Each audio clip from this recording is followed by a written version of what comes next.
As I proceed with no sleep, seeing hope seep from the nosebleeds in the game of life with cold feet. Praying to play towards the way of my old dreams, waiting for a handout, can't seem to find those proceeds. For a second, my soul freeze. It thawed out now, things are getting thought out. An awakening, decisions that I'm making are taken, but first calculated. Counting the blessings, regretting the ones that you wasted. Infatuated with saturating your presence with things you find fascinating. Procrastinating on real growth and graduations. Situation exacerbated, am I exaggerating? On the back burner, we place finance and development. Settling for severance from progression and betterment. It's evident we'd rather pretend for friends than find a couple we can depend on and let them in. But in this backwards world, I choose to move forward. Refuse to follow suit and know that a suit follows. Two vowels, you and I, together we can, alone is suicide. If you decide to have a lifted perspective, then you get really connected. And what comes second is a life you could have never expected. Thank you. Welcome to another episode of Lifted. Today we're going to sit down with an individual who started his own apparel company like at least 10 plus years. So for me, when I look at individuals that's doing this type of industry work, I look for individuals that's got some longevity and been able to do it for quite some time. So when I think of those individuals, I think of a guy named Peter, a guy by the name of Peter. He started Mathmatik Clothing over 10 plus years. And he's made some transitions in the way to make it a more apparent apparel. So thank you for coming on, Peter. Thank you for having me, man. You're very welcome. Thank you for everything you've accomplished so far with the business. I want to congratulate you for doing it. You've done some really good things so far. Thanks. Let's talk about some of the accomplishments. One of the first staggering statistics that I see, right, or hear about is that 80% of entrepreneurs starting a business fail within the first 18 months. So for myself, I think of individuals that have been able to conquer that one feat. Talk to me about how you were able to not only be successful, but be able to have that amount of time in the business. Yeah, I think one of the things that I've always kind of, focused on was the end goal. And for me, I knew success wasn't a microwave type of, aesthetic where it's with instant gratification with today's millennials, we think we put in one good month of hard work and expect all type of accolades. But I actually started doing all of this since I was 13. 13 with the computer, right? 13, or just drawing down? 13. Where did it start? I started 13 years old, being a designer or just using my skill set, using illustration to make money. Absolutely. So for me, I was already ahead of the game in terms of knowing my craft. Absolutely. Most people graduate high school, college, and don't even know what they want to do. I already knew what my skill was, so right. I kind of took that and kind of But you make it sound kind of simple, right? But there's a lot of people out there that can't quite figure it out. When did you know that moment that you had that craft and that passion? Because that's still the fire that burns in you today. Yeah. And you definitely found it. So where did that start from? What gave you that love? To be honest with you, when I was in middle school, I realized that, I think a lot of people needed some good material to read and watch, and so you kind of provided that for them. I think we spoke. Right. So to give you a short end of the story, when I was 13, most of my friends our hormones were going crazy. None of us had girlfriends, and I was able to use the fact that I know how to draw. So I used to draw naked chicks. Why not? And I used to sell it to my friends for 50 cents. So 50 cents right off the bat. You're 13 years old. You're just drawing some pieces. Were people buying it? Yeah, definitely. When you're 13, 14 years old, and we wasn't. You found the need. Yeah, I found that the need, right? I found the need and I filled it. There you go. I love it. So I think that was one of the best things that I was able to pinpoint was the need was. Most dudes didn't have the ability to, get girls like that. You know what I'm saying? Nice. So I was hey, I can create I knew my demographic, and I created my art and I sold it. So that's pretty cool, right? So from early on, I know when I was a kid, I remember everybody wanted like some sweets and snacks, and we went to a school where they didn't really provide that. So I remember going to the corner store and buying lollipops at a certain price and then doubling up. So I guess that's why I'm a banker today, right? Because that's the route I took. But for you, you're an artist, so that's kind of your artist way of entering the field. You found a niche. You were able to draw some stuff up, sell it, made some money. And then that's kind of how it started. So talk to me about the age you decided to start the clothing apparel, because I think we all know that it's an industry that there's a lot of people participating in, but I think we all know you're better than just the average person because you know how to create. Right. So talk to me about when you figured that part out where you wanted to create your apparel and do it yourself from at least the design point. Yeah. So when I was in high school, 2001 to 2005, this was the throwback era. Everybody was wearing jerseys and stuff like that. I remember that. Yeah. So Mitchell and Ness, I remember with the matching hats. big, and Cameron really pushed the culture and stuff. So I was really fascinated with like fashion and sportswear too. So I was able to create something without even knowing that I was like getting into like fashion. I was just like passionate about designing and basketball because I swore I thought I was about to make it to the league. Yeah. And I thought my story was similar to Jordan's. You know what I mean? My sophomore year, I got cut from the basketball team, and that kind of threw me back. And I was like, you know what? About to get in the gym, and go harder than go ever. hard. You know what I mean? My growth spurt didn't come in, so I was like, damn.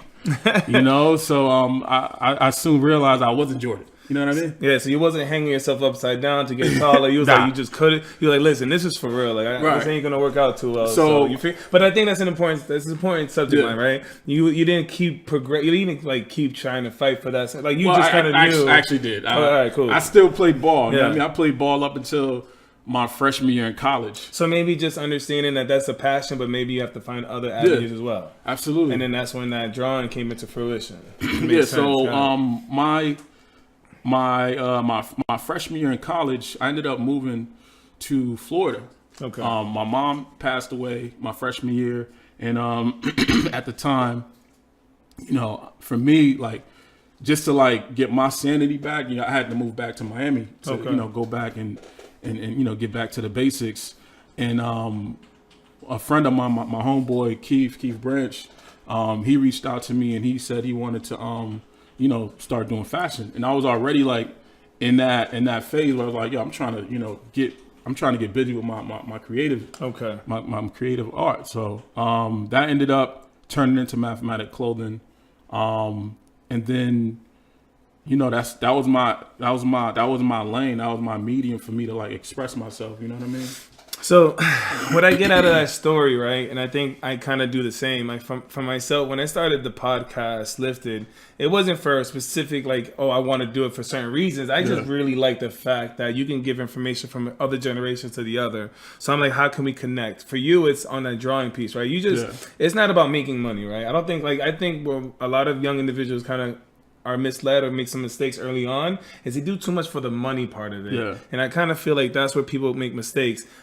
If you do it for the passion and love, you end up spending more time on your craft, which then will translate to money, but it can't be the primary focus. Would you say that? I always believe that, your hustle, like money is the byproduct of your hustle. You know what I mean? Like, absolutely. If money was my main focus starting off with the clothing line, then I probably would have been, like one of those numbers, like one of those statistics. And let's just go through another one, right? Just for fun. They say 50% of small businesses fail within the first 5 years. You got 10 plus years in the game. And I think that you've been able to make some type of transitions in the game, right? I know that you started off a certain way. First of all, before we even get into that, talk about some of your like early on wins with Mathmatik Apparel. Talk to me about some of the wins you had in that space. Yeah, so first, like I remember moving to California. Like that was one of my, I'd say this was like one of my defining moments. You know what I mean? Like I was invited to New York by my homeboy Mike from New Balance, and he's someone that knew what I was doing in terms of like fashion, and he worked in I believe it was like lifestyle. Okay. So he invited me to New York, and so even I don't mean to cut you off, but that's kind of like. Some people don't want to even make those type of transition steps, right? So what made you want to do that? Like you just saw opportunity? Yeah, I saw the opportunity, and honestly, I didn't even know what was out there. You know what I mean? Like So that's kind of gutsy, right? Yeah. You just knew there's a space out there that you know that might actually support you. So you're Yeah, like, I was willing to take risks with with the brand, and I believed in it wholeheartedly. You know what I'm saying? So we go to New York, and Mike's like, "Yo, I got to drop off some sneakers to my man." So I'm like, "All right, let's go." So we go to New York, Times Square. Get in the elevator to like the 36th floor. Elevator doors open up, and I see Sean Carter Enterprise, and I'm like, "Whoa!" Like, we're in Rock Nation. That's cool. So just being able to see that, I was hella motivated by it, and I was like, "Wow, how did I get here?" And I took that, and I was like, whatever got me here, I'm gonna bottle it up, and then I'm gonna take it to go. You know what I mean? So the reason why I kind of wanted to pre-position that is because sometimes you got to take that leap of faith, right? Like, there was no guarantees of you going out there to be in that building, but you just took that leap of faith, and next thing you know, you're in a building where where success literally lives, right?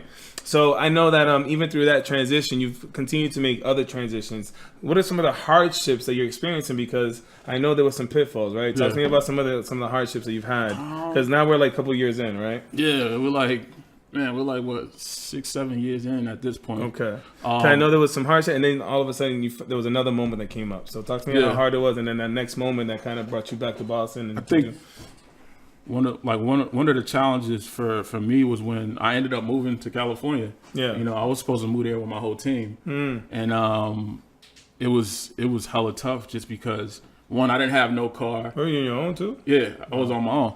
I didn't have no car. You know what I mean? I barely knew anyone out there, so like trying to maneuver was like difficult. So absolutely. I still managed, but for the most part, like I learned like how to, depend on myself. You know what I mean?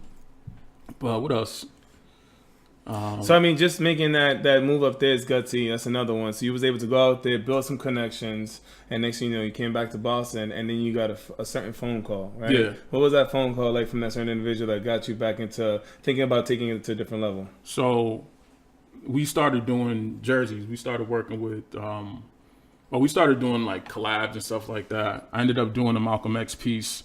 It was a Malcolm X baseball jersey. And it was remember it was white. Yeah, blue. white. Who was some of the people that wore it? The game wore Joel Santana. That's huge. And that basically gave us that spotlight that we were looking for. And then I got a coach who called me from Boston. Who's that? Hugh Coleman. He coached Shout out to Hugh Coleman. for Brighton. And he gave me my first opportunity. And he called me saying, "Hey, can you design the uniforms for Brighton?" And I was like, "Whoa."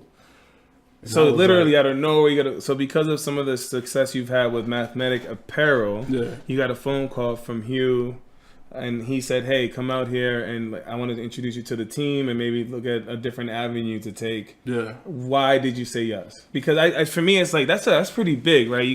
You already have a successful apparel line. It's pretty successful, but I think at the same time, we both know how hard the industry is, and it's not easy to break through. And then you decided to take another leap of faith. Because what I'm seeing, the common thread here is you continue to take these leaps. Yeah. So what was that leap like?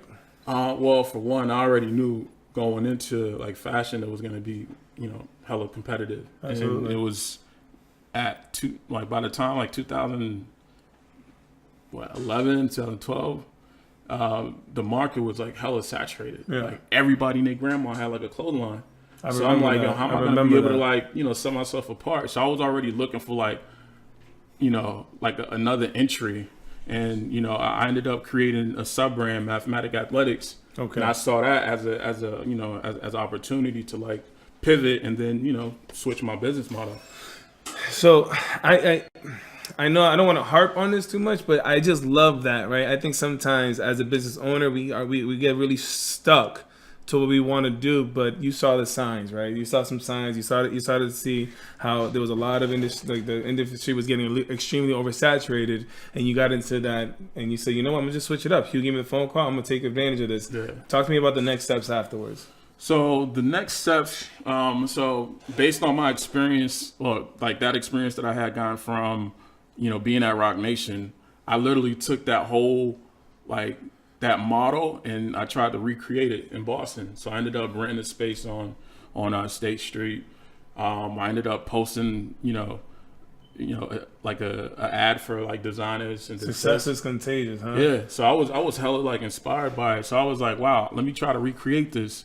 So I got the spot over on State Street, and I started, having meetings, and I started, getting more coaches to, visit the spot. And, for one, like the environment was already like screaming like, oh, this is a big sportswear company. Okay. So the presentation was already there, and the quality of work was already there. So I was like moving towards that direction. I was trying to scale, and I ended up hiring this one designer who, like crazy enough, she ended up, becoming one of the top finalists for, I think Rip the Runway. Her name's Kelly Dempsey, and like I had her design some stuff for us.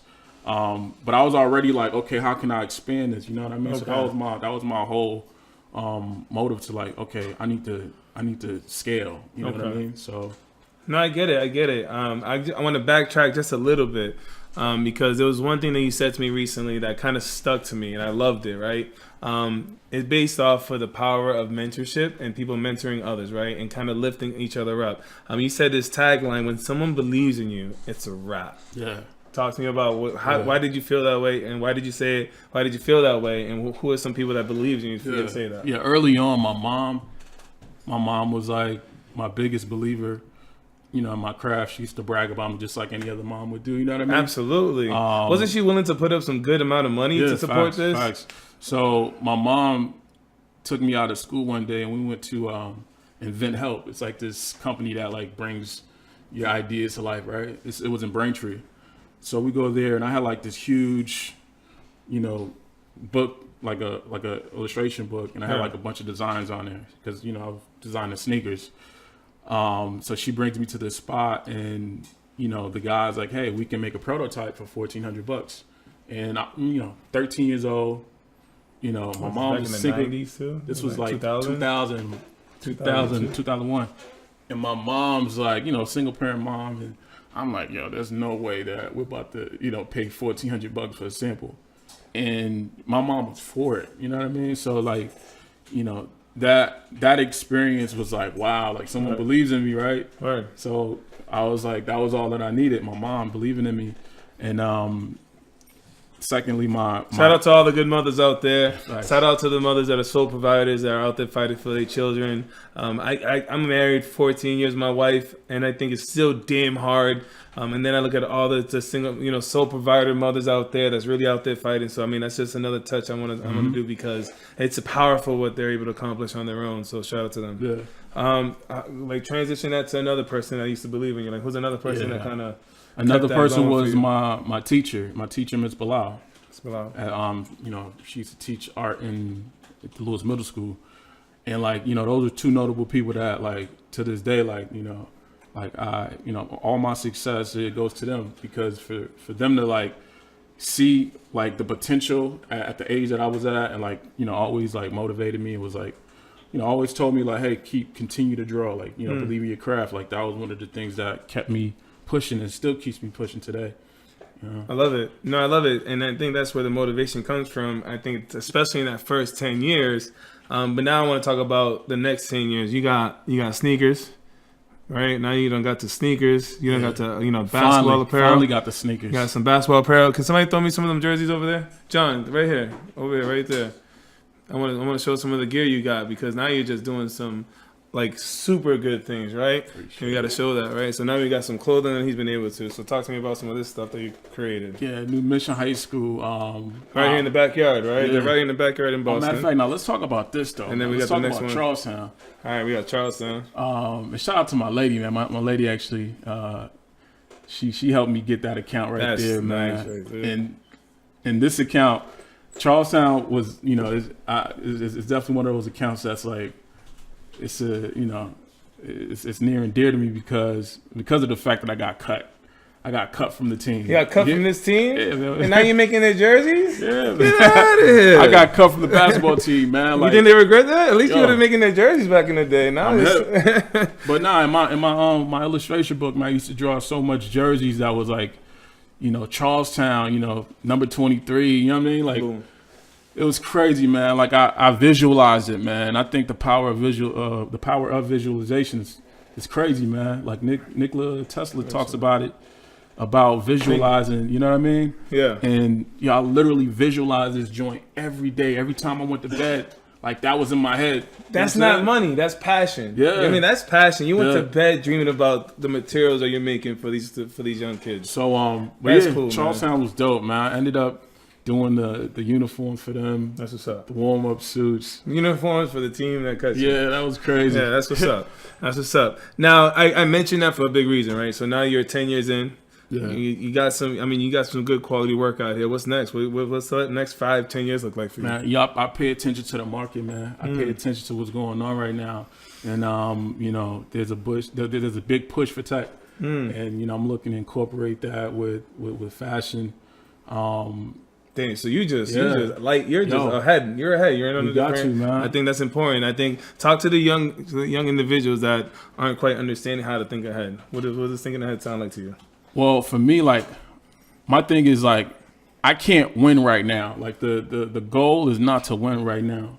You know what I'm saying? Like, the people who are winning right now, they planned for it, like, 5-10 years ago. Absolutely. So it's like, you got to be able to figure out where the industry's heading and, try to position yourself to be, like literally on the curve.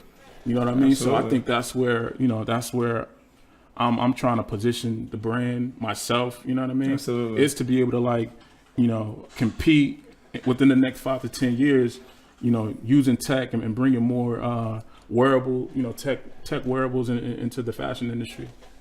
No, I hear you. And it brings me to my next point that I want to make. The fact that you're in tech, the fact that you're working with young individuals, I think we're all trying to evolve and get better with our craft. Talk to the young minds that are out there that only think about the financial part and what it's like to be able to invest in a dream like this. Yeah, It's a loaded question because it is. I want to. Question. Absolutely. Now, I honestly think, man, like, what are some of the sacrifices that you've made financially? Because I know that sometimes you couldn't buy that nice apparel, car, right, and you have to take some of that money and put that into something else, like your craft. And like moving to LA, like California, that's one of those sacrifices. Financial sacrifices. I sold my car, man. You sold your car. I sold my car. I left a job that was, like a security job. So you left your job, which is like peace. What is that? Like financial stability. Yeah. You left your vehicle, which was your way to get around. Left my family. Left your family, right? And you went to California. So talk to me about that sacrifice, being able to not put the money up for certain things that you want, rather than some things that you want. I mean, a lot of people say you have to be uncomfortable. You have to get uncomfortable to, get in a position where you want to, be comfortable in the future. So absolutely. I was willing to, leave. You live your life like other people's won't, so right. Like you can live your life like other people's can't. Ooh, I like that. Not bad, right? Right? Because I feel like small business owners, they make so many sacrifices. Yeah. And they don't live the way that the others may live, but you have an idea so you can live certain ways that other people just can't. Look, I haven't taken a vacation in almost like 2 to 3 years. Right. You know what I mean? Absolutely. So, I am, I'm sacrificing a lot. You know what I mean? I don't really go out like that. I literally talk to my vendor. I talk to my vendors. I speak to my people overseas, my manufacturers overseas, more than I speak to regular people, man. Did you take a certain shift at work just so that you could do that? Yeah, I work overnight, man. I work overnight security because they're awake, right, when everyone else is sleeping, but you're awake with them, right. So what is that like? How does that affect the people around you? I mean, for one, like yeah, I'm operating off like 2 hours, 3 hours sleep right now. Because then you're trying to cater to both spaces, right? The daylight and the nighttime, right? Real talk. Yeah, but it allows me to do a lot of work. You know what I mean? A lot of networking overseas, and getting design work done. Absolutely. I'm reading crazy. Like I read a lot overnight, man. Trying to consume as much information as Sounds like you're not complacent. Right? Yeah, I'm not comfortable. Complacent. I'm not comfortable with with just chilling. You know what I'm saying? Like I'm trying to, for me, like in my mind, like my whole philosophy is, if I continue the same energy, pushing forward, making sacrifices, like I'm already successful. You know what I mean? Absolutely. So I look at, I put success on like a, on a linear diagram where it's like, well, if you say in the next 20 years, like I'm already successful, right? all I got to do is continue to, you know, put that energy in. Absolutely. All I'm trying to do is like meet the successful version of myself like quicker. I'm trying to, you know, cut that learning curve. So for me, I've always like continued to like, I move like I'm successful, and then, you know, It's a mentality, right? Yeah. It's a successful State of mentality starts from the start. You said that. Yeah. Yeah. I already knew I was successful, man. Right. Like I already knew I could like, you know, send a $5,000 invoice. Like I know someone got a $10,000 check for me. You know what I'm saying? I want to. There's two things I just thought about. Talk about that first check that you got. Yo, my first check, I remember you told me that. Yeah. man, like my first check was oh my gosh, it literally like I was in the office with my cousin Phil, and I was just looking at him like, yo, this is real. Yeah. You know what I mean? Yeah. Like this is real. There's a comment in this check. Yeah. So I was like, wow, like this is something that like I put my energy into, Yeah. and I got paid for it. Yeah. So I was like, we gotta do this again. Time to get a couple more combos. We gotta do this. Do it again with a couple more combos. Facts. Yeah. Working on it. And then this second question was geared towards the younger individuals, right? I think we talk about it. People that motivate you. I know you mentioned one time your nephew motivates you. Yeah. Talk to the young individuals like your nephew that's continuing to try to build their brand and chart their business, right? Yeah. What are some stuff that you would recommend to them? Honestly, I say alone time, man. Like you need to be able to like find out who you are. You know, I think with, you know, today's generation, like we're bombarded with like